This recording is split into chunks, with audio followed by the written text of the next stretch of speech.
All right, here we go. It is the System Failure Podcast number 25. Hey, good morning, Brian. Hey, good morning, Nate. How are we doing? I'm very good this week. It is we're getting into the dog days of winter here in Maine. It is cold and the bloom's off the rose as far as I'm concerned.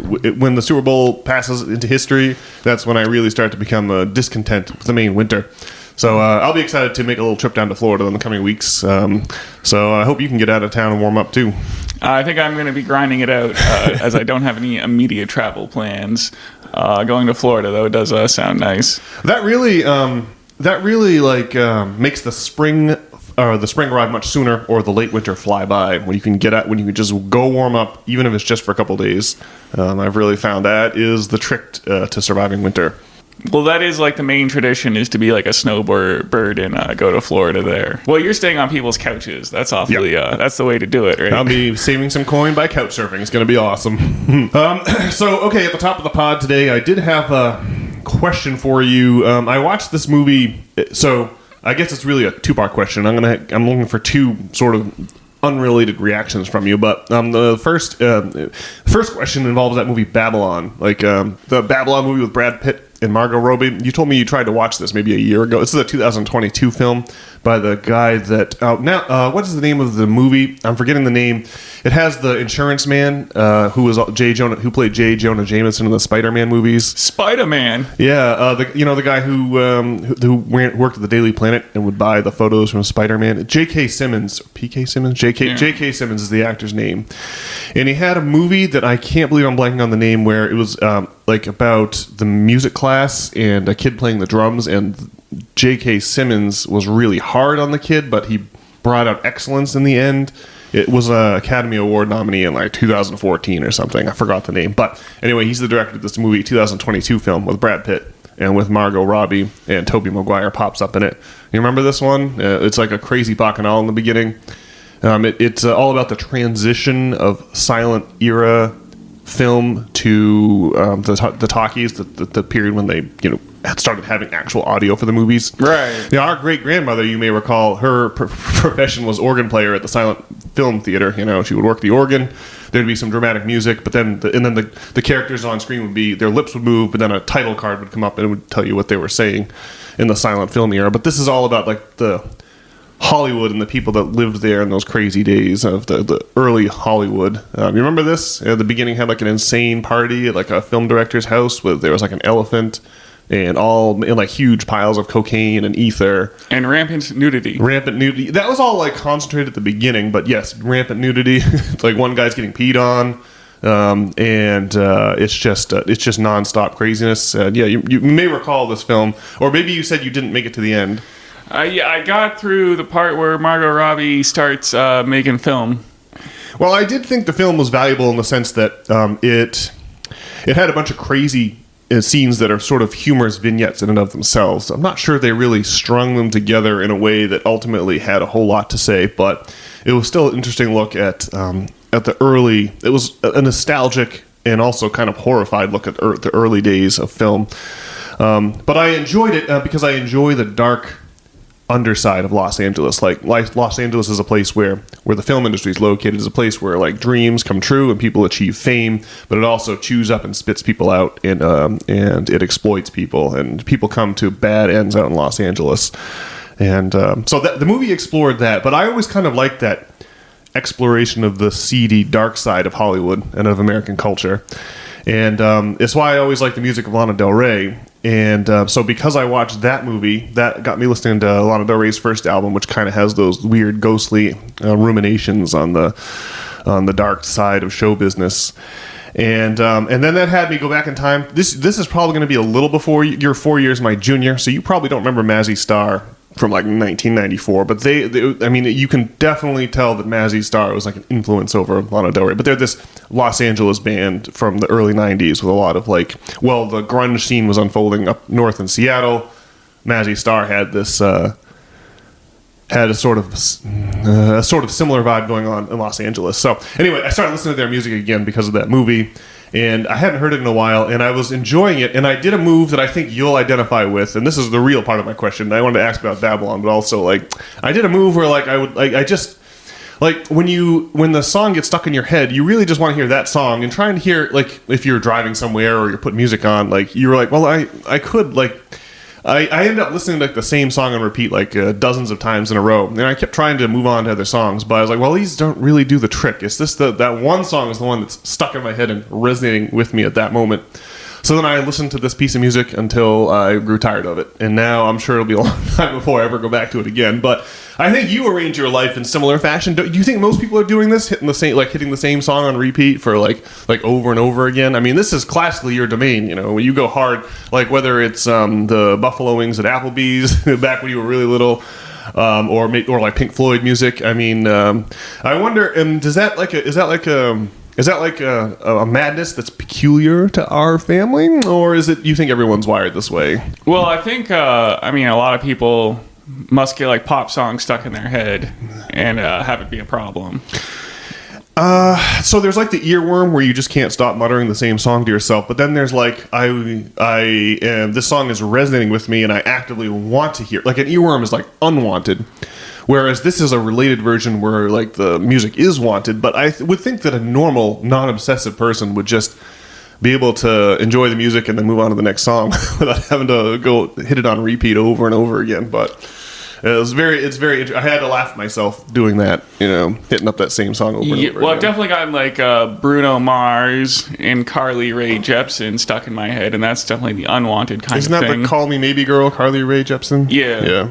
And then I suppose maybe the Floyd is like what you're talking about, where I listen to, you know, like The Wall live on repeat. Like the whole album or one song? Well, I mean, I listened to like just the guitar solo on Another Brick in the Wall live in various versions, a lot. Yeah. So you have to like have the that's really a good allegory for modern life, right? Because you really have to have the discipline. You know, it used to be that you would never hear live music. Like you would music was like the source of like a lot of you would not, for most of history, you would not be able to hear music unless someone was playing it live, and because of that, people's music, live music, was really was a big deal back in the day. I'm thinking now of the premiere of Beethoven's Ninth Symphony at the Kartner-Tor Theater out in Vienna, which was a crazy situation, or like the riots at the premiere of Stravinsky's Rite of Spring, or Listomania, the Beatles like obsession that the women of Europe had for composer Franz Liszt. People like, it was like a big, if someone's like talking, like you go to the movies and people like ruin the movie by having their phone ring or they're talking during the movie. But if you were at the premiere of Beethoven's Ninth Symphony, this would be an incredible, valuable thing to hear. You're never going to hear it again, right? You have this one shot to hear it. It's not like you're going to be able to buy the CD at Beethoven's merch table on the way out, right? This is it. You're going to hear Beethoven's Ninth Symphony once. And so people will get very testy and very emotional about these musical performances. But in today's day and age, we have Spotify and we have all the music readily available to us at each moment in time, and so you have to have the discipline not to just fast forward to the guitar solo of Comfortably Numb and listen to it over and over again, right? It doesn't, you have to let it breathe. You have to listen to the whole song, even though you just want to get to that guitar solo part. And it's like kind of the same with like drugs and weed. There's weed at every other store in Portland, Maine is a weed store now, and like there's going to be as much weed as you can. Or like sugar is another example. It used to be when hunter-gatherer days, you would occasionally see berries maybe, and you would want to eat as many of those berries as you can when you found them. But now berries, like sugar, is available in all kinds of forms at the grocery store, and you have to be the gatekeeper, not nature, of how much sugar you're going to absorb. And so music's kind of the same way, I guess. I would think a normal person would just listen to Comfortably Numb and then move on to the next song without having to go round and round. But I don't know. Well, I think normal people, they must have songs stuck in their head. I mean, I think that's a pretty universal experience. So again, this is like, there's earworm songs stuck in your head, and I think that's everyone. But then there's like, and that's unwanted. But then there's like the wanted, I just want to hear this part of this song or just this one song. Well, everyone, I'm sure, also has music that they think is, especially worthwhile to listen to, and even though it's not the Floyd for some reason. Yeah. Well, maybe you're right. People do seem like we seem like our family seems pretty mad, but a lot of other people seem a lot more insane than us. So maybe you're right. Well, I guess I don't really know like what the young person's experience is like these days when you're on an iPad from the age of 2, and you're into like Fortnite and doing Fortnite dances and whatnot. You got to get that emote. But I still have to imagine that you're gonna have some music. Maybe there's some mumble rap that some lyrics like Lil Xan or whatever.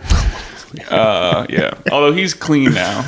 I don't hate all mumble rap. There's some of it that's kind of funny, like Lil Uzi Vert has a couple of catchy tunes. None of it's as great as Pink Floyd or as Beethoven, but I mean, it's not completely hateful. Well, it's only partially hateful. One thing, at least like live sports, maybe it is contrived and pointless, but I mean, no one like watches the Super Bowl at any other time than like when the Super Bowl's on, right? I mean, You'd have to be crazy to DVR that, or you're not going to be able to not remain ignorant of the ending. You might be able to remain ignorant of, the Bruins' late night West Coast swing and their overtime loss to Calgary on Thursday night. You might be able to get away with watching that on Friday, but the Super Bowl, there's no way, right? You're definitely going to know what happened. All right. Well, next thing I've got for you is you may have seen this business where the American Red Cross, if you're signing up for a blood donation and you check yes on their form that you've got a COVID-19 vaccination, then they ask you to call them to find out if you're eligible to give blood, which is really wild. I'm just looking at the screen now, and it's the question is question 79. Have you ever had a coronavirus (parentheses COVID-19) vaccine? And if you answer yes to this question, please call 1-800-RED Cross before coming in to donate to determine if this will affect your eligibility. I mean, that's pretty wild. That's very interesting. Yeah, well, I saw that, and I guess I wonder like what it means. I mean, does the COVID do something to your blood? Like, don't they like strip everything out of your blood besides the red blood cells, basically? When you donate blood, like, don't they like centrifuge out like the plasma and stuff? Oh, that's a good question. I'm not exactly sure. And then, like, what kind of questions do they have about your eligibility? Like, I mean, are some people who got the vaccine eligible and others not? I mean, does it depend if you got like the J&J or the Moderna? Yeah. There's the mRNA vaccine, and then there's the J&J, which is the one I got, or the conventional vaccine, which I presume, like, I got no idea what they're injecting into my arm, but I assume that the conventional vaccine is some kind of a strain of the illness itself to jumpstart your antibodies and being able to fight the virus, whereas the mRNA platform is designed to invoke an immune response on anything that mRNA things that mRNA tags. So I don't know. It's very interesting that would be the case, and like it's interesting that no other vaccines. It's got to be the mRNA thing because they don't ask that question for other vaccines. They just assume you've got your full vaccine schedule. But it's hard to imagine that if some people getting the COVID vaccine would affect their eligibility and not others. It seems like it would be a blanket thing. We should like call the number and see what happens. Yeah, that would be very interesting. And I do feel like we got to keep our car in the middle of the road when it comes to vaccines. As far as I'm concerned, there's a gutter on the left side of the road and a gutter on the right side also. Like believing that all vaccines are evil or suspicious or conspiracies, it seems crazy, but believing that all vaccines are wonderful drugs seems also crazy to me too. We got to avoid the blanket statements on one side or the. You've got to like consider each one of these vaccines on their own merits because they're not all the same. It's not versus having zero faith or having 100% faith. A good example is that polio vaccine. If you pull up polio on Wikipedia, you will notice that that polio can only be transmitted if you consume the fecal matter of an infected person. All right, so if unless you're eating poo of someone who's infected with polio, you will not be getting polio. Right, and so the reason I bring that up is because people credit the polio vaccine for the eradication of that disease, but. That I think that probably indoor plumbing and sanitation practices had a lot more to do with cleaning up the disease than getting a shot for it. Now that said, if you are in a third world country that still has open sewers and doesn't have proper plumbing and sanitation, then a polio shot might be a great idea for you. But if you live in a in a first world country like Portland, Maine, where you're unlikely to come in contact with the fecal matter of other people, then it may not be a critical matter of life and death for you to get the polio shot. So I don't know. I think it's important to to think about each, and I know like nothing about the COVID shot, but I just am like, wow, that's very interesting. So I wonder if COVID is still a ticking time bomb that can bring down the authorities in the same way that the Black Death brought down the Catholic Church in the late Middle Ages. It's interesting that the fall of major economic systems is always accompanied by diseases, whether it's a result or a cause or a little from column A and a little from column B. It kind of depends on the case, but it's always odd that the plague arrives. It's odd that plagues, like, isn't the disease, the plague, one of the four horsemen of the apocalypse from the Book of Revelation. Interesting stuff. I'm going to sit down and read Revelation. I never had, by the way. It's only 20 pages. I was looking at it in the Bible yesterday. But yeah, interesting that the plague is one of the four horsemen that herald the coming of the apocalypse. Because it seems to always be true, and I wonder if it's going to pan out again in this instance. Well, is there like a vaccine that you can fathom getting then? I guess I can't really. I mean, I'd be down to get like an IV with like some vitamins and stuff. Yeah. But I don't want like some crazy cocktails of chemicals and diseases and stuff like injected directly into my blood. I mean, I guess people like these vaccines, and it's a crazily controversial statement. But I mean, I regret the only vaccine that I got, which is the J&J there. As a substitute for diet and exercise, I reckon vaccines are like, what could be more American than this idea of just taking a pill or getting a shot and having that and just doing that instead of going to all the trouble to prepare healthy meals and going to all the trouble of getting an appropriate amount of exercise, right? You could just buy a product that substitutes for all that for you, right? That is the most quintessentially American mindset I can think of. So I don't know. I guess I can't think of a vaccine that I would be excited about getting because I don't know of any diseases that are like a threat. You really would like the risk profile of the vaccine would have to match up with the risk profile of the potential disease. But I could see that happening. I mean, that doesn't seem like an outlandish hypothetical, but I haven't got a real world example for you. Well, also, like, just speaking of the polio vaccine, I mean, Alex Jones went on Joe Rogan and said, like more people have gotten polio from the polio vaccine than anywhere else. Oh, that is absolutely true. Yeah. I've looked that up. You can find that on any news source. All of the new strains of polio in like Africa are all you can prove that they come from the strains of polio that are in the vaccines themselves. So yeah, that's not controversial. Yeah, well, Joe Rogan said it couldn't possibly be true. And I mean, should we just do like a system failure experiment and Google it and just?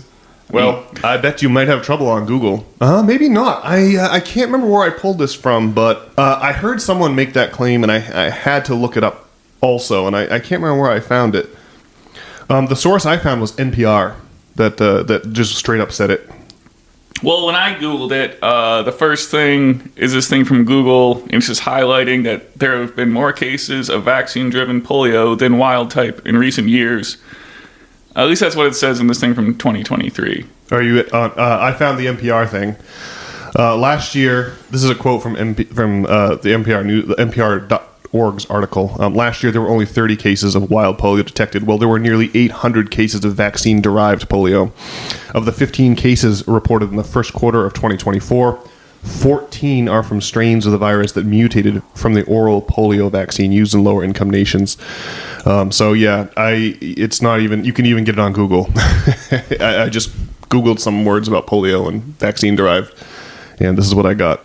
Yeah, it's not, I mean, I've done it before and found it on Google, so I knew what was going to happen. Yeah. So Google doesn't even try to hide it. Well, I just don't know. Like, who got, like, a vaccine is like, oh, God, this saved my life. I don't know, it just seems like everyone believes the vaccines are great and you have to trust medical authority.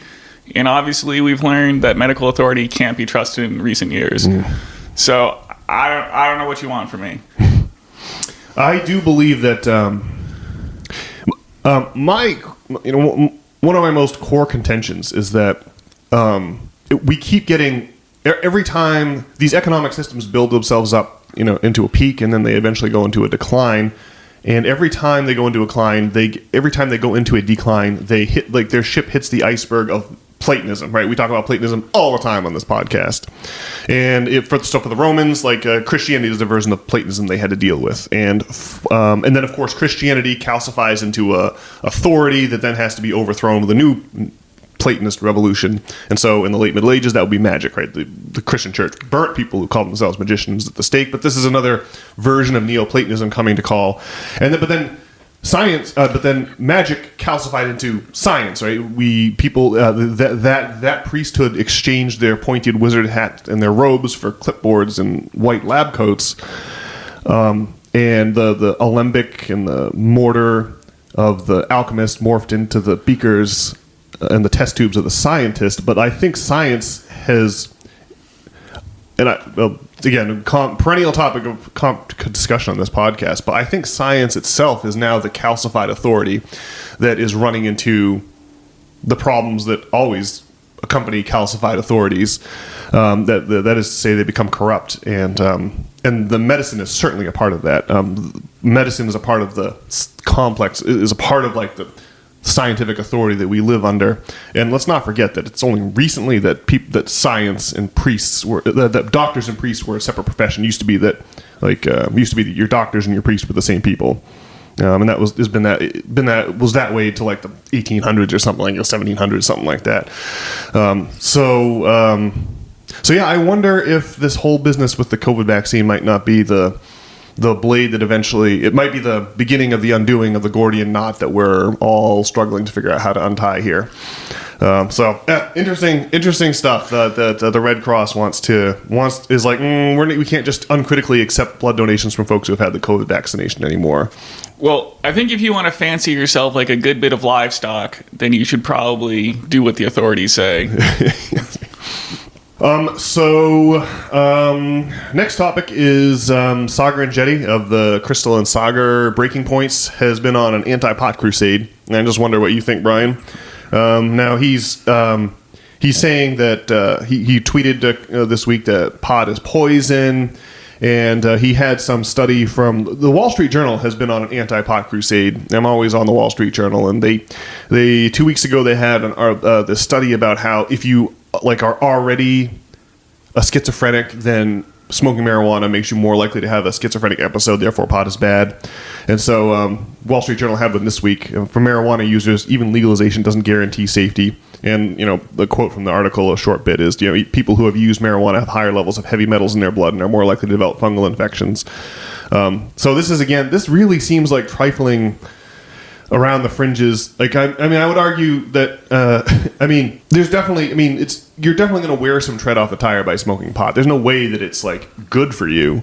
But, I would think that, a bag of chips and a soda and a pizza would be potentially much more hazardous to your health than smoking pot is. I think the bad effects of pot are more mental than they are physical, right? What do you think, Brian? What's your latest marijuana philosophy? Well, I think there is this thing where people are getting into high school, they're going through puberty, and they're not doing well, and people deal with their anxiety by smoking the weed, man. And some people come out of that better than others. Self-medicating like mental illness by smoking the weed, I think becomes a truly soul-crushing endeavor. And that's a very specific use case you're talking about, though, medicating mental illness, self-medicating mental illness. I don't think is that what most pot smokers are trying to accomplish with their weed smoking? Is that what you were trying to accomplish in your storied weed career? Well, mental illness. Are we calling depression really a mental illness? That's like saying food poisoning isn't an illness, which I guess it is, but it's what people don't like is the throwing up and the shitting. It's not eating the questionable the calamari that people are upset about. Okay, so depression in a context where you have everything, you've got strong family relationships, you have plenty of money, you've got a fulfilling career, you've got challenges that are appropriate for your ability to overcome. So I think depression in that context is a mental illness. But depression when you are a loser is not mental illness. That's a rational response to your environment. Or not irrational, it's a healthy response to your environment. So kind of depends. So if you're smoking weed to try to deal with the fact that you're still depressed, even though you've got a beautiful wife and kids and a great family and a successful career, I don't know. But smoking marijuana because to try to deal with the fact that you're a loser where I could see you would really run into trouble. So which kind of sense of the word are you using that word here? Well, I don't know how many people have like a great life and are depressed and just somehow have like an actual chemical imbalance. I mean, I think I know like a lot of people who have dealt with bouts of depression, and I don't think any of it was not like environmentally derived, right? I mean, do you know anyone who seems like their life is like great, but they just struggle with depression anyway? I don't know anyone like that. Everyone I know who struggles with depression has some goddamn good reasons to be struggling with depression, as far as I can see. Yeah, well, I mean, life is just, there's a lot of entropy, and life is challenges, and what you need to do is somehow like digest the challenges of your life rather than succumb to them. Well, I can see where too much challenge would definitely be bad, but too little challenge is also bad too. You need like a good amount of challenge, right? Not like you don't want to have so much challenge that you can't overcome it, and you don't want to have so little challenge that you've got nothing to occupy yourself. You want to have like a nice middle quantity of challenge, I suppose, or challenges that are proportional to your ability to overcome them, I guess. Well, see, one thing I was thinking about the weed and high school is, well, I feel like at least at Hebron Academy, where we went to high school, I mean, the coolest kids are the ones who can get like good grades and without doing any homework or without applying any effort. And like what is desirable is to like be good like without trying, right?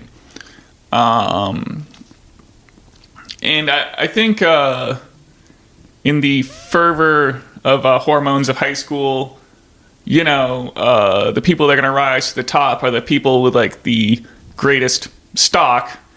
And so if you have the best stock, you're going to be able to try the least and succeed the most, right?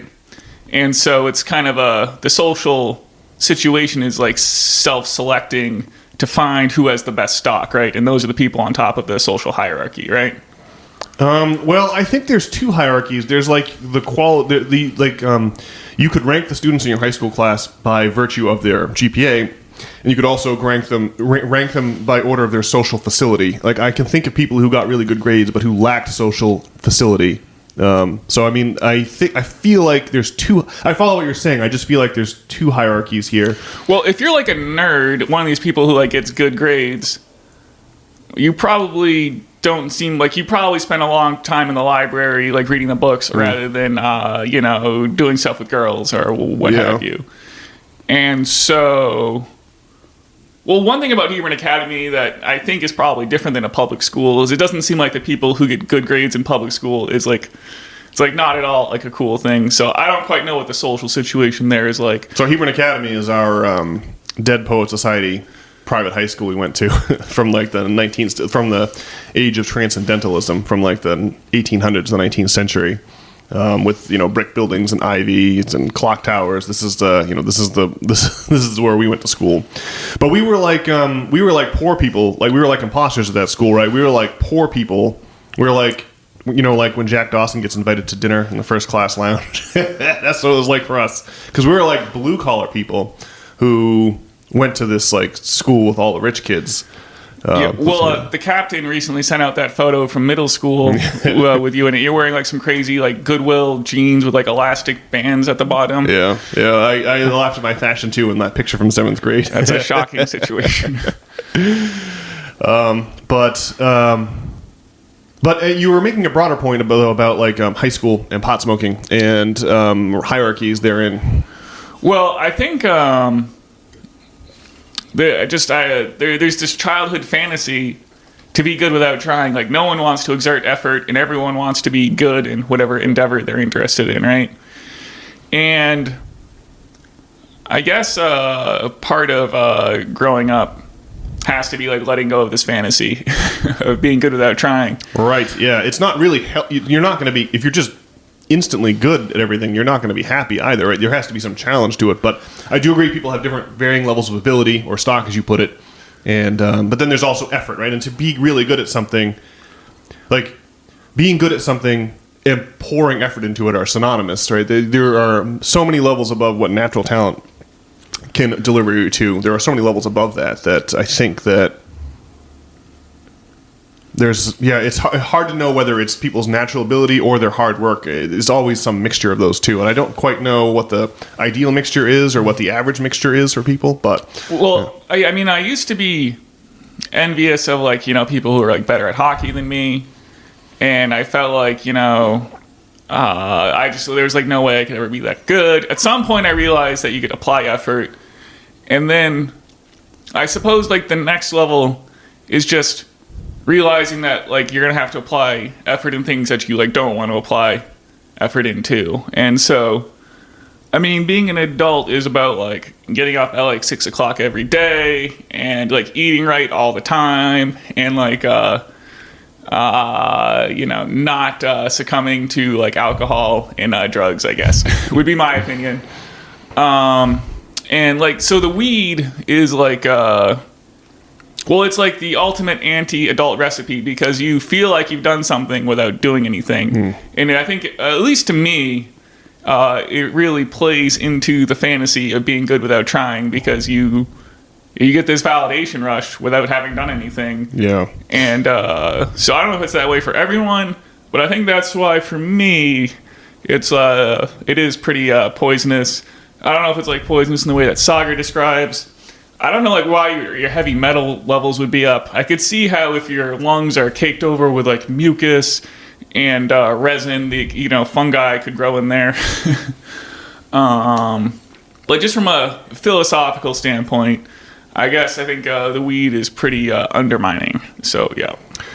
I think the suggestion in the Wall Street Journal piece was that it's a new product and just all the right safety protocols aren't in place yet, and so you can get like things that there could be things in the impurities in there that we don't have a good way to detect or to correct for. And I do agree that part of the magic of marijuana is that it makes everything great. And so if things are constantly not great in your life, it can be a relief to have a few hours where things seem great.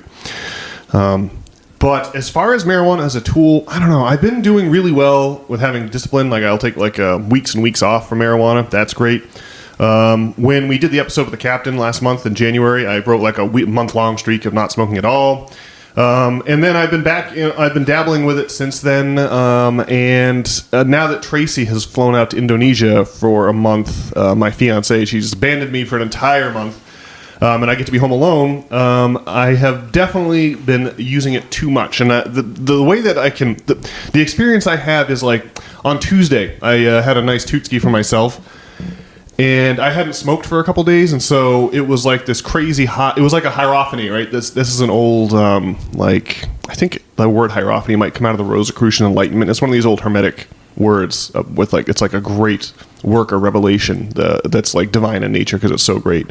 And it really helped. In fact, unfortunately for me, I had a massive breakthrough on my essay that I was supposed to publish this past week, and now I have to rejigger the entire thing. And that's fine, but I have to find a way to put out... My goal is to put out an essay every week here. And I'm having trouble getting to that because I just can't seem to let these essays go. I keep thinking of new angles. But anyway, the weed really helped with that. But then I smoked it every night since then, and now I'm like not sleeping through the night. I'm waking up at like 4 a.m. It's just like, ugh. So I think the thing about it is it has great value if used once in a while, but it just can't be your daily crutch. I need some other thing for my daily crutch, like coffee or running or something like that, something that's more healthy. Because I think that once in a while, you can really glimpse some transcendence. And then, but then if you hit it a couple days in a row, all the magic is gone. You're just maintaining, and that's where I've arrived this week, which is bad news. So I was interested to see Mr. Andretti posting up on Twitter about the poisonous nature of marijuana, and I don't know. It's like I'm still evaluating. I'm still kicking the tires on that particular tool. Low all these many years later. Well, see, the only thing that's going to help you with the dopamine low tide that comes from the dopamine high tide that is smoking the weed is more smoking the weed. Yeah. And so, therein lies the problem. Yeah, it's like all things. It encourages cyclical consumption patterns. Everything's like that. Video games, exercise. There's just nothing that isn't that way. Well, it's like an increasingly expanding cycle that drags you down. Yeah, it's a feedback loop. Yeah. I guess like exercise is like a positive feedback loop. Well, it's positive. So a positive feedback loop and a negative feedback loop don't mean that they're good for you or bad for you. There's you could have a positive negative feedback loop in the sense that this is a positive feedback loop that's good for you, or a positive feedback loop that's bad for you, or you could have a negative feedback loop that's good for you, or a negative feedback loop that's bad for you. But yeah, I would say that when the marijuana does an effect and then you chase that effect more, that gives you a positive feedback loop that's negative in terms of its valence or its value to your life. But, well, I see. It seems like this merry-go-round that spins faster and faster as you have to consume more to keep it going, right? Yeah, I think everyone's on a merry-go-round. It's just a question of how long the circle is. If it's if you're a workaholic, then maybe it's your yearly bonus or whatever is your payoff, and so you're on a year-long carousel. But you want to have a carousel that's constructive, I guess, and makes you happy, instead of a carousel that leaves you happy but having accomplished nothing to make you you want to accomplish things to make you happy in the future versus just chemically simulating that, as you alluded to. All right. Well, I get one more longer topic for today, Brian, but have you got anything else you wanted to bring up before I launch into the history of debt forgiveness? Did you see the Daily Show covering Tucker's interview with Putin?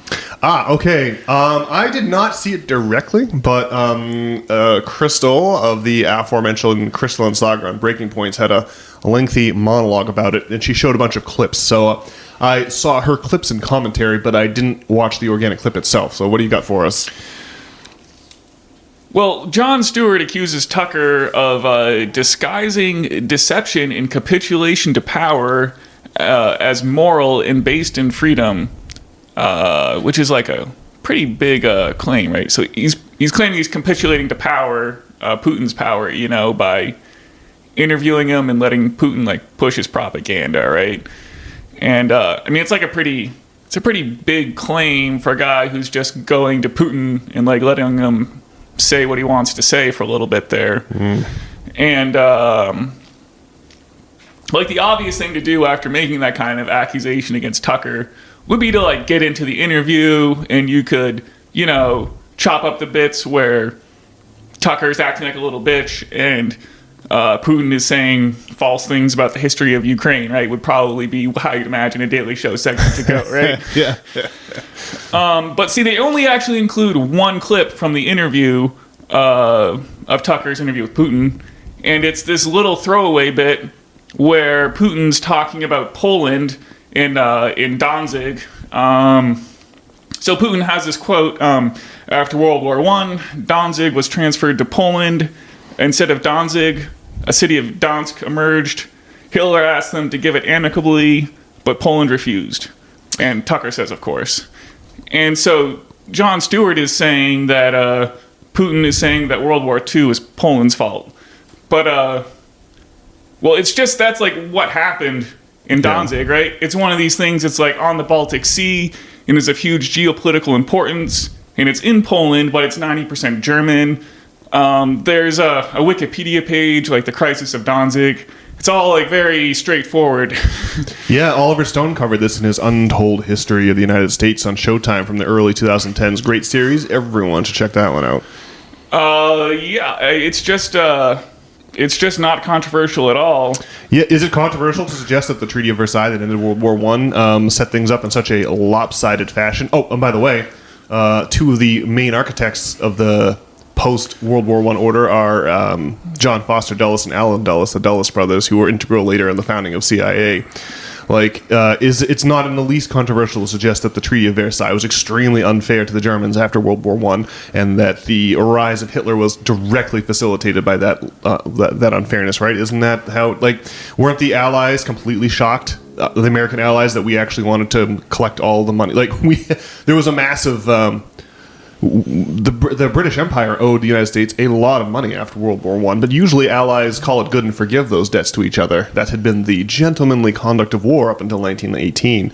And the allies were shocked that the American government was actually going to demand payment on all these war material that we'd sold them during the lead up to the American involvement in World War I. Right? Isn't it?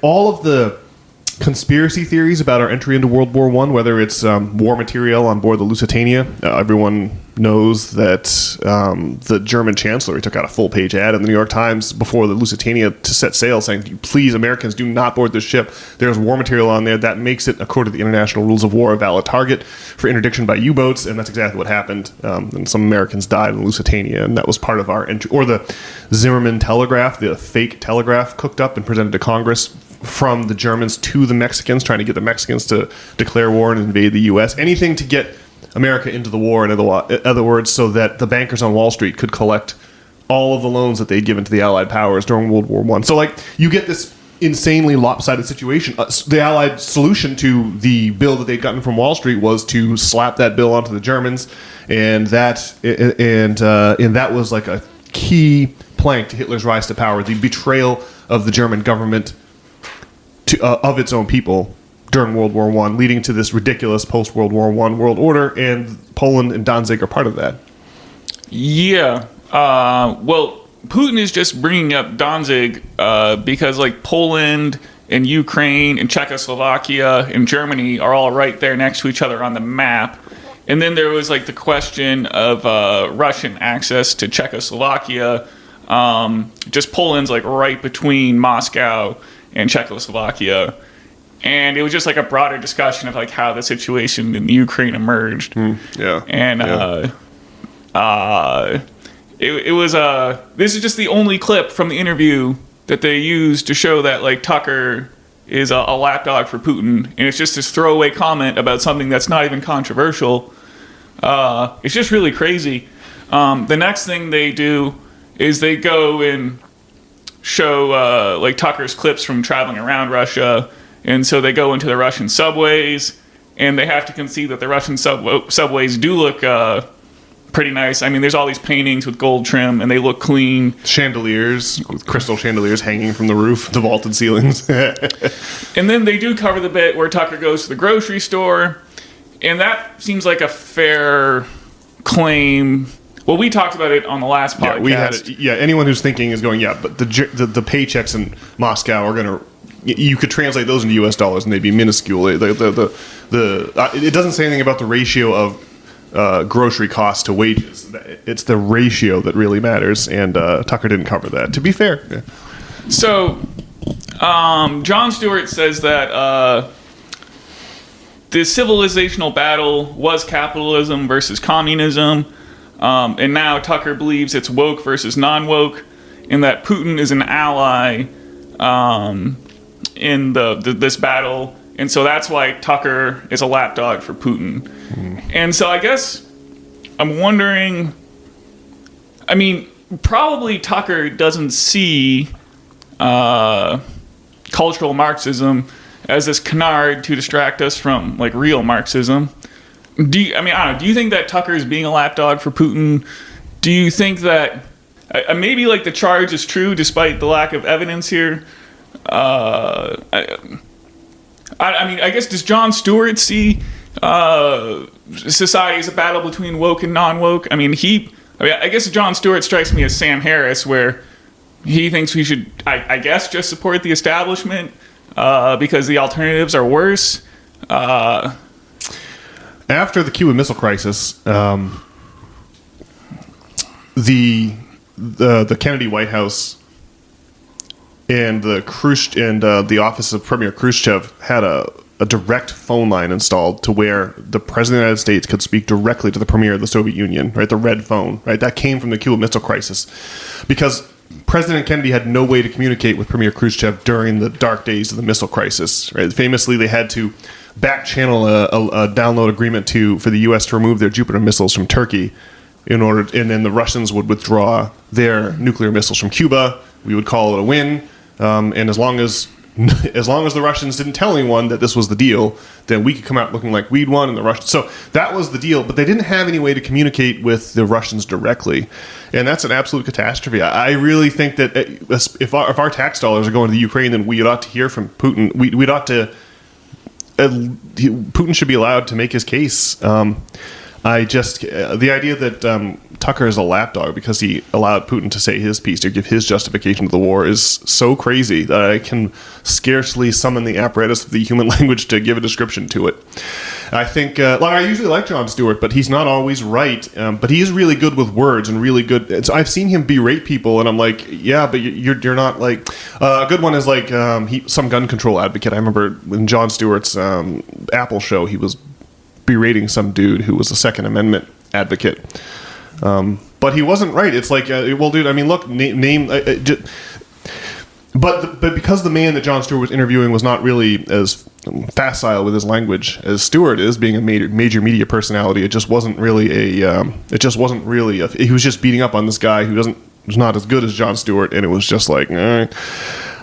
And so, on that note, I would say that we have to cast our minds back to 2004. Do you remember the famous YouTube video, the famous clip from the show Crossfire with Jon Stewart going on that Crossfire show where Tucker Carlson was the host back in his bow tie days, and it was like a major debate. You ever seen this clip of Jon Stewart going on Crossfire? I think so. I don't really remember the contents of it. These two men, Jon Stewart was basically berating Tucker Carlson for his show Crossfire on CNN, suggesting that it was destroying democracy and that it was sad that it was left up to comedians like him to actually report the news. This was like the George Bush era, right? The Iraq War era, post 9/11. So that video is one of the most famous pieces of internet culture out there.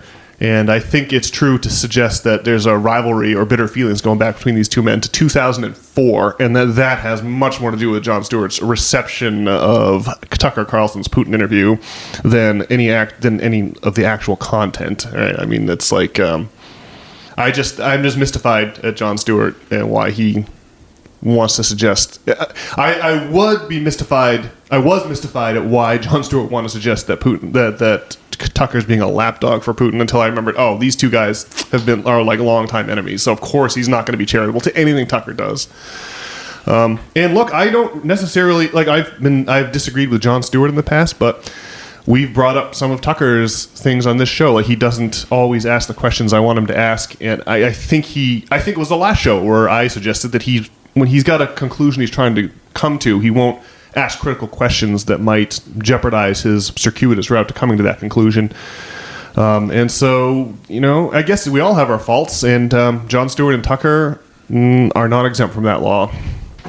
I guess that it's just really disappointing that they didn't get in there and discuss like what's wrong with Putin's interpretation of the history of Ukraine.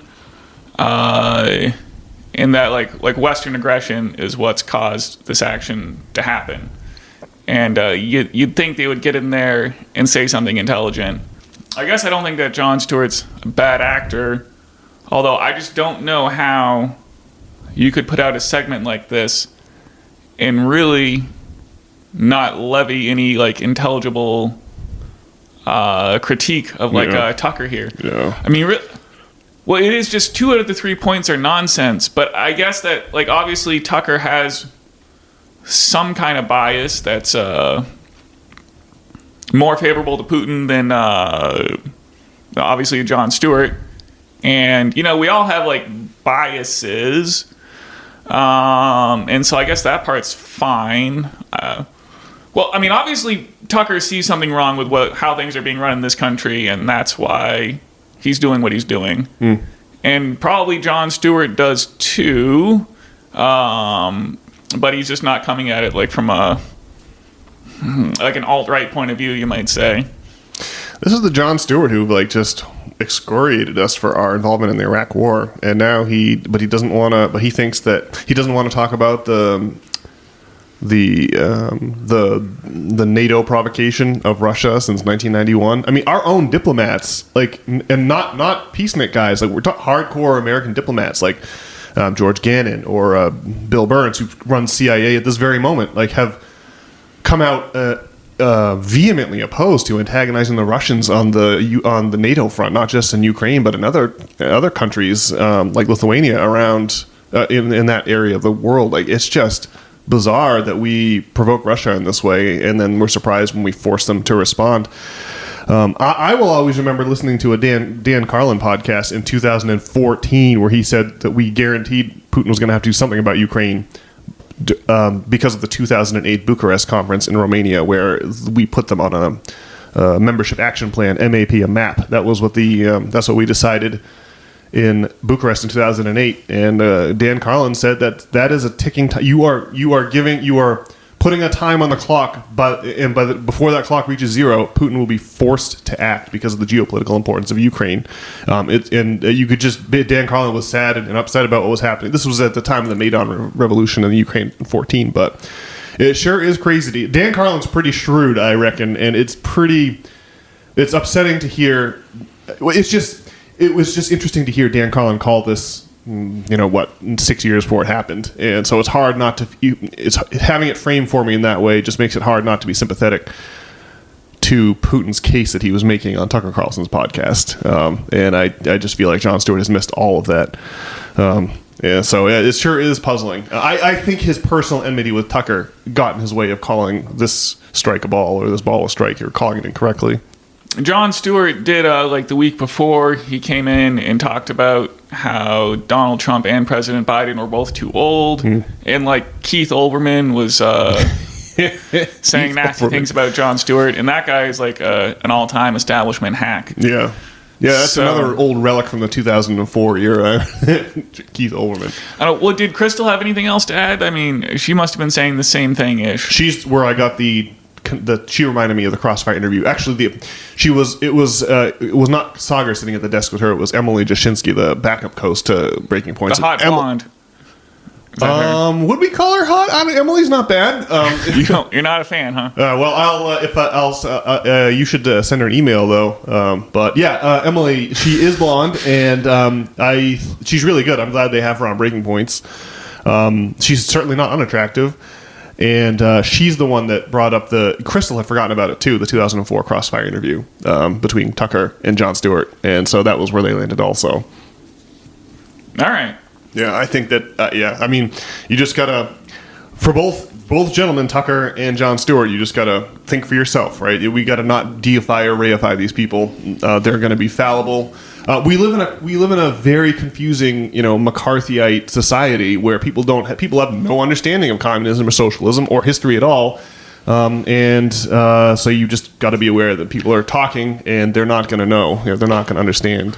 Well, I just can't believe that no one's going to come out and actually get in there and discuss Tucker's interview with Putin and somehow try to set the record straight in a pro-Western fashion. Although I think Sam Harris is having someone coming on, so I'll be sure to give that a listen. Okay, yeah. Report back. A pro-Western fashion. Yeah, that's a tough one. I don't think.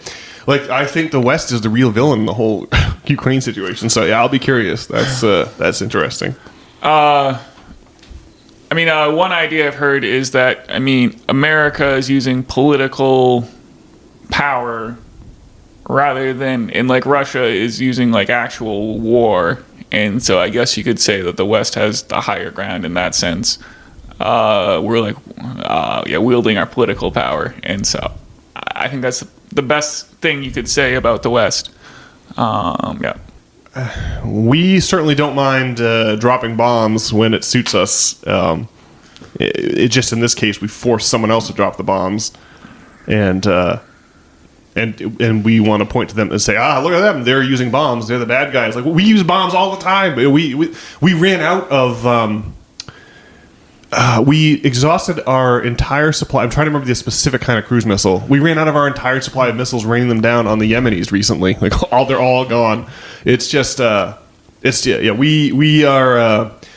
we're a violent, warlike country, and we just have no room to criticize other countries for being violent and warlike. I just can't believe how sanctimonious we are given our recent history.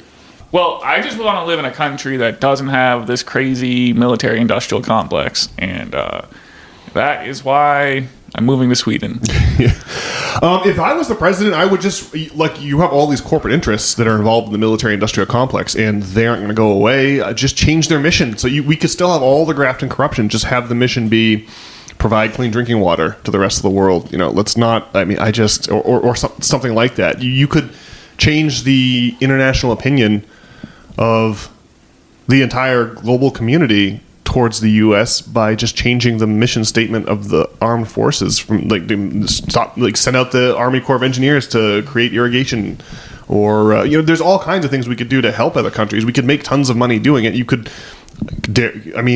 wouldn't be able to consolidate huge.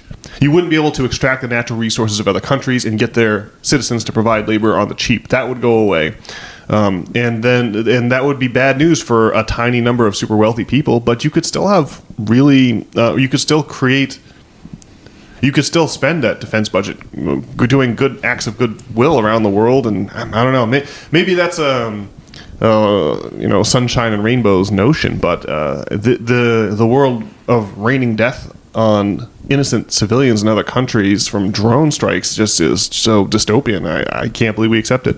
Well, like having like free trade like across the oceans, like that's like a relatively like recent development. Like that wouldn't have been the case before like World War II. Yeah, it's the U.S. Yeah, because you have one hegemonic naval power, you can for the most part guarantee safe shipping lanes without fearing pirates. Yeah, and like RFK was talking about the importance of shipping lanes and whatnot, and I just don't know what it would be like if America really embraced like a policy of isolationism and stopped getting involved in this madness around the rest of the world. I mean, would Russia grow to be some overpowering tyrant? Like, what would it mean if shipping lanes, like if there was like a huge Russian sphere of influence and America just kind of contained it over here? It seems like our lives would be fine, right?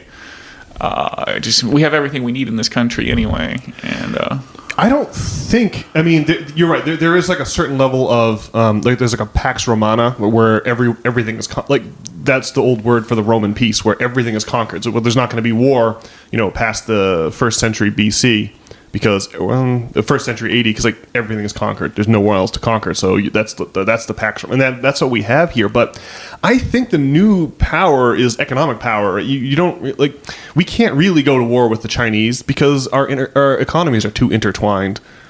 I think the way that you conquer is economically now. Your country ends up owning everything in another country's economy versus you militarily conquer them and force them to pay you tribute.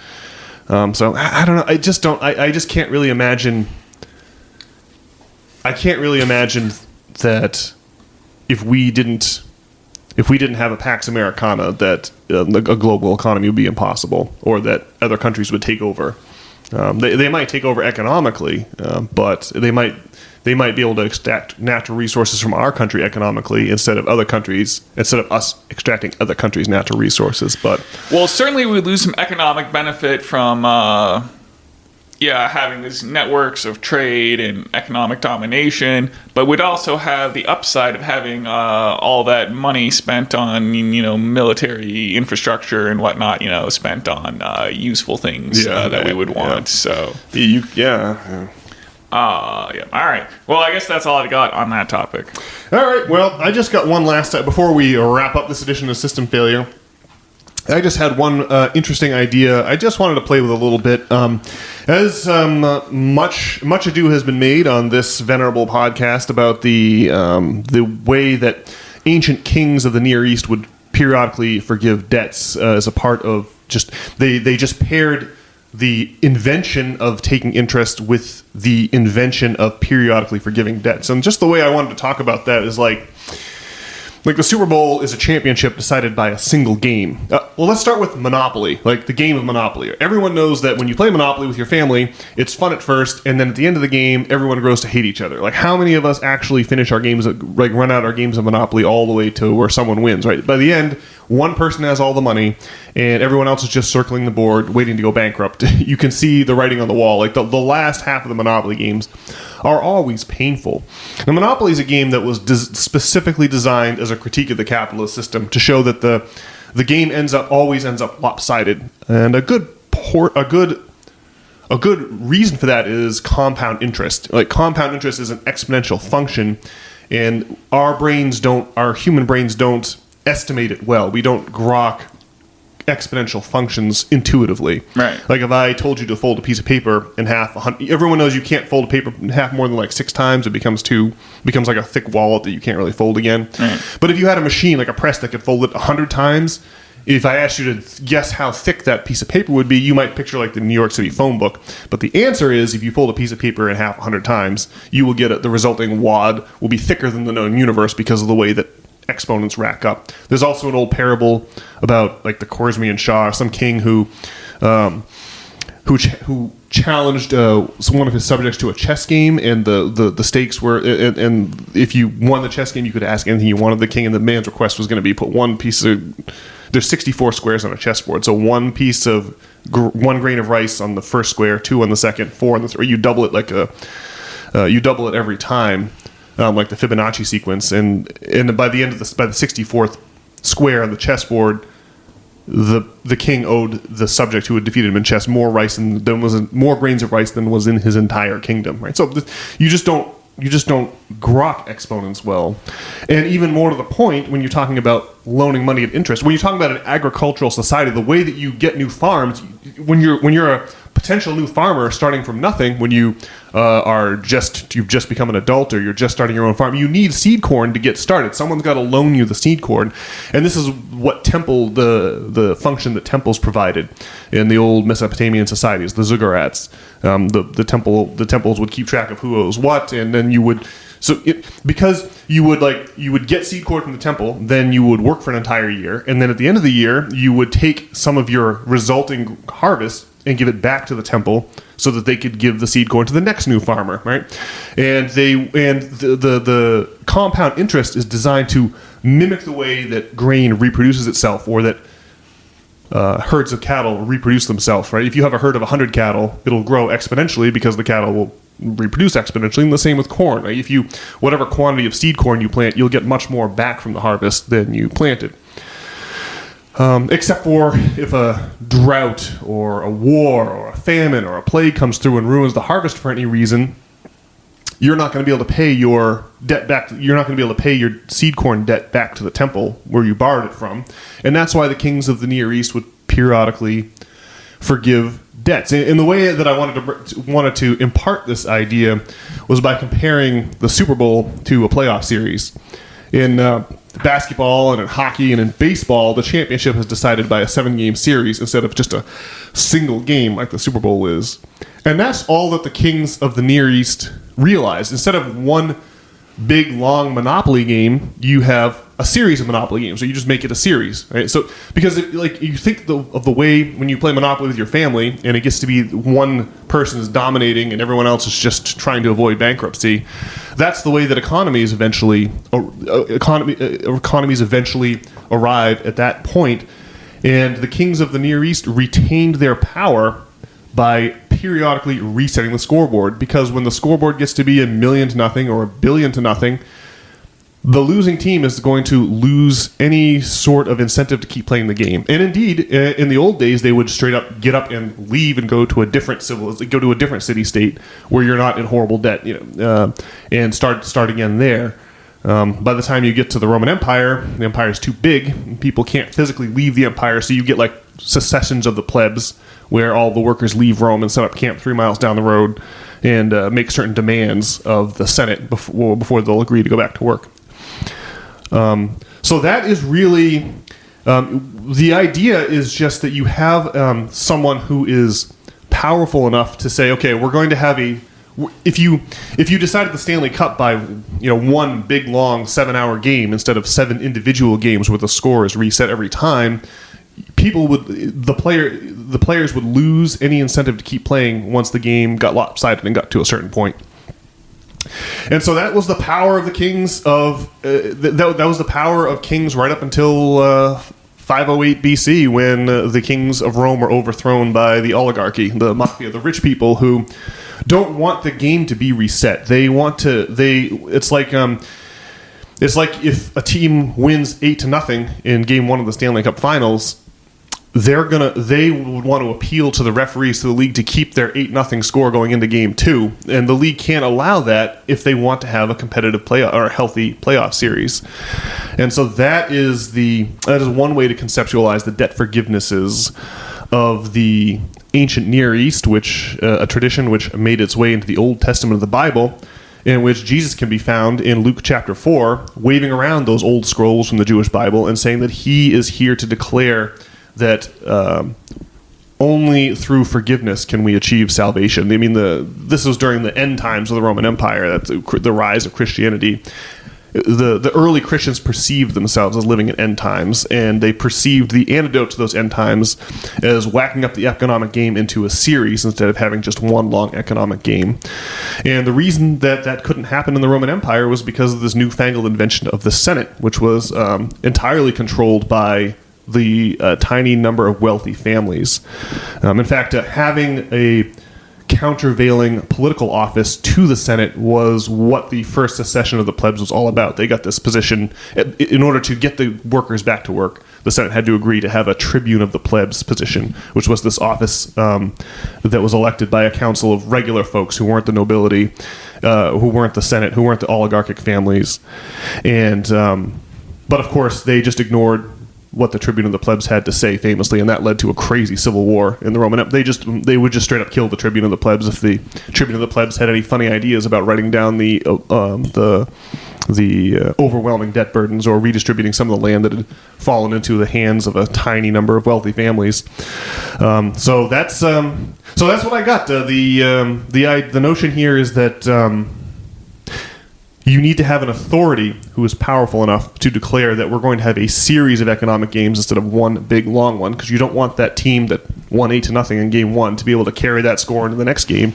You'll end up with a non-compelling series that no one is incentivized to play. So anyway, that's my story about the debt forgivenesses of the ancient Near East.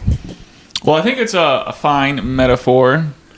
And I think that, I don't know if we have to have debt forgiveness. Well, I think that progress I don't think looks like going back in time. And I guess we've talked about this before. I think that progress is going to involve like AI integration and, well, I guess I think progress will happen just by virtue, like leading up to this next election, we do have some independent forces. It's like versus the establishment. And it doesn't really seem like the establishment can control the narrative like the way they'd want to, I guess is what we learned from the COVID as like Joe Rogan survived. Now we got like the Tucker and the Twitter. So, I don't hate it. Obviously, if we reset the game, then we're all more economically accountable. And that gets us invested in playing the game. Well, hang on a second. We understand that fractional reserve lending means that there is more debt in the economy than actual dollars to pay it, right? When the bankers give out credit, they're creating money, right? If I come to your coffee shop that you own, Brian, and I pay with my credit card, and then the guy behind me pays with his debit card, the two $5 or $10 in 2024, the two $10 go into the credit card company and the debit card company both give you $10, and you spend that in the economy as if it's regular money. The next guy who you spent the $20 on isn't going to know that $10 of that came from a credit card and $10 came from a debit card. So what I'm saying here is that banks, they create money. Bank credit is creating money and putting it into the monetary system. Well, right. But it's like the building that we're in and the economy we used to buy food, though, is all based on this fractional reserve lending, right? Yeah. And so I think you could go back to just like debt forgiveness, but you'd probably also have to go back to like a much smaller society, right? I don't think I follow. I'm just trying to point out that the quantity, the debt cannot physically be paid. There are more dollars of debt than there are dollars of actual currency, right? You can't, because the debt that we all owe the rich people by way of the banking industry literally cannot be paid is the contention that I'm trying. So if the debt cannot be paid, It either has to be paid or forgiven. These are the only two options. Yeah, well, we could also solve the problem by going and being like a hunter-gatherer society, right? And like eschewing the system of money and finance and all that stuff. But that's like not really progress, though, right? I don't even think that's possible. I don't think we have too big a population for everyone to forage now. We're going to need some kind of at scale farming operation, or we'd have to see a drastic decrease in the population. Well, if they instituted a policy of debt forgiveness, like are banks going to like give out the I don't know how much like a building like the one we're in costs to make, but the loan needed to do it? Are they gonna? I mean, they also probably didn't give out like $1 billion loans back in the day either. Right. Well, you can give out loans. Loans are a perfectly valid tool. You just have to pair it with periodic forgivenesses to avoid the total demolition of your economy, because it happens every time. Otherwise, well, just the growth that we've had and how it got to here is based on this, infinite debt model and this infinite growth. And obviously, the debt cannot be paid in full. And the system does creak on, though, and it is going to have to change at some point. Yeah, at some point, people are going to stop getting paid. It started to happen in 2008, and we arrested it from following to its logical conclusion by connecting the private bankers to our debt-based currency with quantitative easing and bailouts. But I'm just saying that process has to fully work its way out. And now it's going to involve the destruction of the U.S. dollar because we allowed these private bankers to access to our treasury.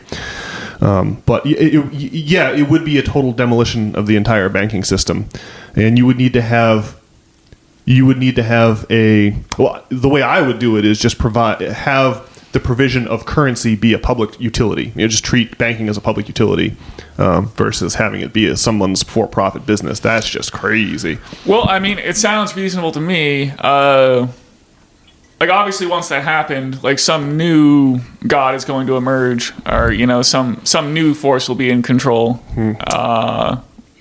And so, yeah, I mean, debt forgiveness sounds like a reasonable policy, and it would be better to be invested in the game than not. Well, the debts ain't getting paid. That we can put in stone. And the question is now, what do we do about that?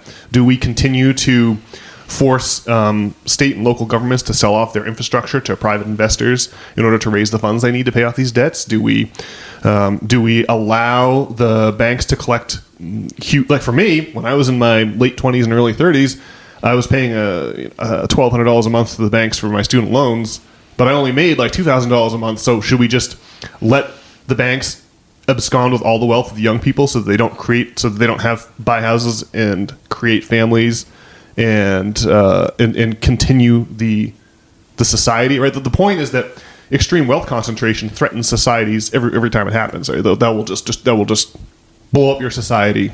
No society is susceptible to that. So what I'm saying is that we need some way of evaluating debts. Like, it's easy to create a debt. I can promise you to pay you $1 billion tomorrow morning, and if you believe me, you might go on an internet shopping spree and buy a whole bunch of stuff, right? If I earnestly promise to pay you $1 million tomorrow, that's going to change. And if you believe that, that's really going to change everything for you and your behavior.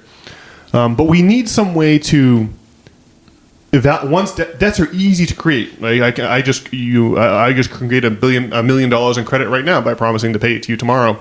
Debts are easy to create, but we need a way to dismiss them depending on if they will be bad. Like, we need a way to evaluate the social consequences of debts and dismiss them when the social consequences are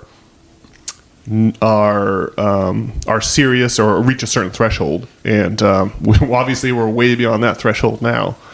But yeah, I just think that because of the way fractional reserve lending works, you have to whack up your game you have to make sure you have a series of games instead of one game, or you are dooming your society. And that was the wisdom that the early agriculturalists in Assyria and Sumeria and Babylon figured out. And the agricultural revolution couldn't have taken off without it. But the innovation of compound interest made its way into Greece and Rome by way of Lydia, the first country that minted coins about 500 BC. Compound interest made its way into Greece and Rome but the concept of forgiveness did not make it. The concept of forgiveness did make it into the Jewish Old Testament, as mentioned, when the Jews were captured by the Babylonians, Nebuchadnezzar and the Babylonians in 598 BC, and spent some time as Babylonian captives. Because of that history, the Jews understood about the necessity for debt forgiveness. The Jewish authorities didn't. The Jewish authorities were not fans of it, but it's all baked there, and it's all baked into the Jewish holy writings. You can find it in Leviticus. You can find it in Isaiah. You can. There's any number of places where it talks about these periodic forgiveness. It's like an ancient piece of really hard-won knowledge that our elites want us to forget about, which is why they distorted the message of Christianity. When Christianity became the state religion of Rome, the Roman government affected Christianity, and Christianity affected the Roman government back. But Christianity became the state religion of Rome specifically so that it would not interfere with the extractions of the oligarchic class in the late Roman Empire. And so this is St. Augustine of Hippo. Like, St. Augustine was the big innovator on this front. The word debt and the word sin are the same word in most Indo-European languages. Like in German, right? If you bump into someone, you'll say Entschuldigung, which I guess would translate to like guiltiness. My fault. We use this, like, our word guilt comes from the German word Geld for money, right? Guilt. Our word guilt comes from that old word for money. Like, there's a connection here. And St. Augustine's big innovation was to suggest that sin was not really falling into debt. Falling into sin was not really about money, right? Because this is what the bigwigs in Rome wanted to hear. It was more about not masturbating. Like and by the way, if you have sinned, the way out of it is to cut a check to the church and pay us, and that's how you remit your sin. That's how we will forgive your debt, versus having actual debt forgivenesses on an economic scale. And so that's why the Lord's Prayer originally is forgive us our debts as we forgive those who are indebted to us. Got changed to forgive us our sins, right? But where sinning is because you couldn't stop masturbating or whatever. The idea here, St. Augustine's the guy who thought up original sin. Like, no matter how pure a life you lead, you can't possibly be so good that you don't have to pay the church because of the indulgences of Adam in the Garden of Eden. So it's St. Augustine of Hippo, the original sin guy, played a huge role in taking the forgiveness of Christianity and making it about the fact that you were on Pornhub all morning, that you need forgiveness from that, versus the fact that you ran up a massive bill running an agricultural enterprise, or even just the idea that if you did rack up debts, it's your fault, and that you have to account for that, and that you and your family will have to suffer. Back in the old days, there was no bankruptcy court. If you had a debt to someone that you couldn't pay, you just became their slave. You just had to work off the debt. And that's why economic freedom, that's why freedom has an economic connotation to it. The text in Leviticus that's stenciled on the Liberty Bell says, "Let freedom ring throughout the land," but the full quote from Leviticus is, "Thou shalt hallow every 50th year. It should be a jubilee unto thee. Let freedom ring throughout the land," right? So it's very interesting. And I just thought that talking about a single game like the Super Bowl versus a playoff series like what the NHL has is a great way to think of the debt forgivenesses of old. All right. Well, yeah. All right. Well, everyone who's listened to previous podcasts knows about debt being sin, but I mean, I just don't think it means that like progress is going to be. Debt forgiveness. I don't know. Well, the system just is built on not debt forgiveness at this point, and just like going back is obviously like a major revolution. In what sense is the system built on not debt forgiveness? It's true that we don't have debt forgiveness.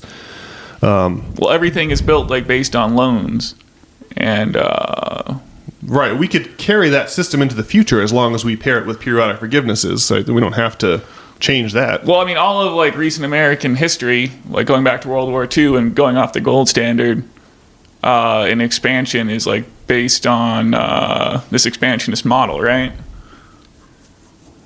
Yeah, for the past 600 years, we've been working a system where you have bankers and you got entrepreneurs and you have scientists, and the entrepreneurs bring the scientists' discoveries to market as technology by borrowing money from the bankers, and they pay back that loan by marketing the aforementioned. And in short, that's broadly speaking, the capitalist system. We've been working for 600 years. And that system can keep going as long as it can expand infinitely, as you said, right? The minute that you can't expand the economy is the minute that entrepreneurs can't pay back their loans to the bank, and then you have a big problem. And for 600 years, science has provided the seed cord for expansion. But as mentioned at the top of this pod, with relationship to vaccines, something's gone amiss in science, and they are no longer.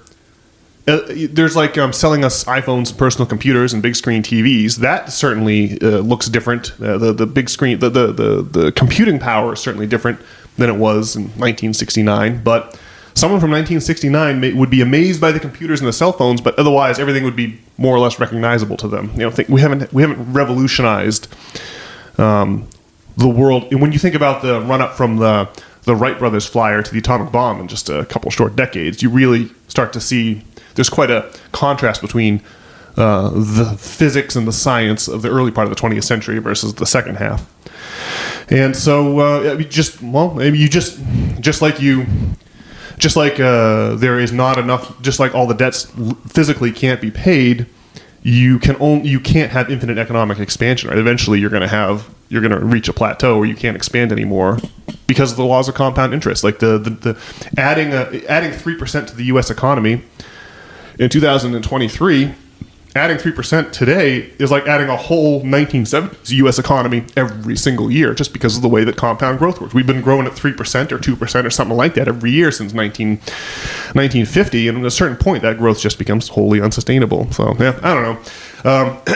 Well, it also, what you want to do is eat like real food, right? I mean, we used to eat. Well, now we have all these genetically modified food that's robbed of its nutrition and is engineered to survive on the shelves. And most of the food in Hannaford is straight up poison, right? Yeah, and the reason for that is because if corporate profits can't grow by expanding the economy, then they'll grow by giving you less value in return for each dollar you give them, right? So if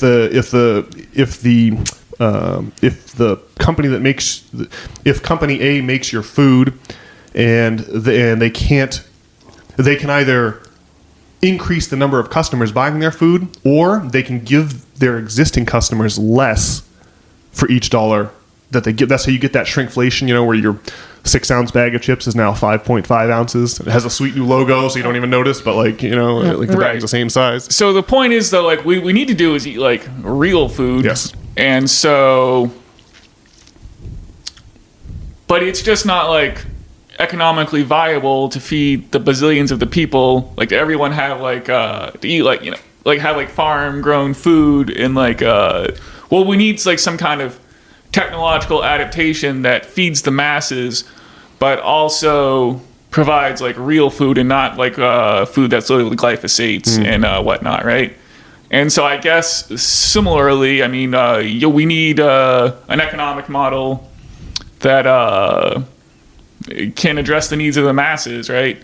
And debt forgiveness, I don't know. It just I just don't know that going to a Sumerian system is the solution. Although obviously we should there is the thing where no one talks about debt forgiveness, and it's the meaning of sin has changed, you talk about, and I guess I definitely think that's important. And so I guess I just advocate a forward thinking. I just the change is going to be something new. I guess we've talked about this before, and not just the old system, but yeah. All right, I guess that's it. If you crack a history book and you discover that an old civilization is using a more sophisticated system than our own, you feel that we shouldn't adopt those sophisticated policies because just by dint of the fact that they're old. Well, I don't know that those old systems are more sophisticated than what we have. That's a weird metric. You could say they're more just and equitable.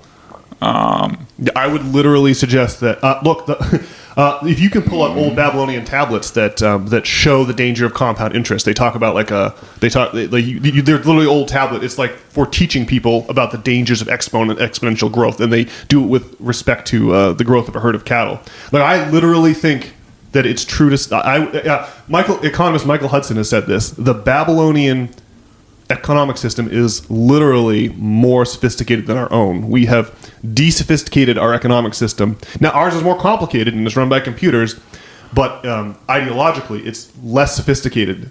Ours is less sophisticated than the Babylonian one from 3,500 years ago, which is absolutely crazy. But you can see why it would be that way, because the oligarchs, or the wealthy elite, or the team that won that first game one of the Stanley Cup Finals 8-0, they don't want the reset. They have a economic incentive to affect the political institution of the forgiveness. And so, yeah, I think what you're saying really boils down to like conservatism versus progressivism, and what you need is a mixture of those two things. Right? It's not, you just don't want to abandon old systems willy-nilly without any regard to the consequences, but you also don't want to never change or adapt or create new systems either. There has to be a balance between conservatism and progressivism, at least in my mind.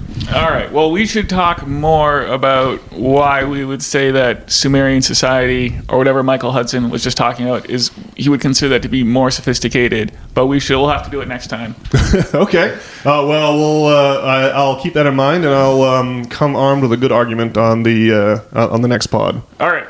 Cool. Alrighty, Brian. Well, this is usually the moment when I wish our dear friends, our dear listeners, I exhort them to visit nop.substack.com for some more essays on these topics. And additionally, you can send us an email at nop@substack.com and let us know why only a crazy person would claim that the Sumerian economic system is more sophisticated than our modern one. And with that, we'll bid you a fantastic week. All right. See you. See ya.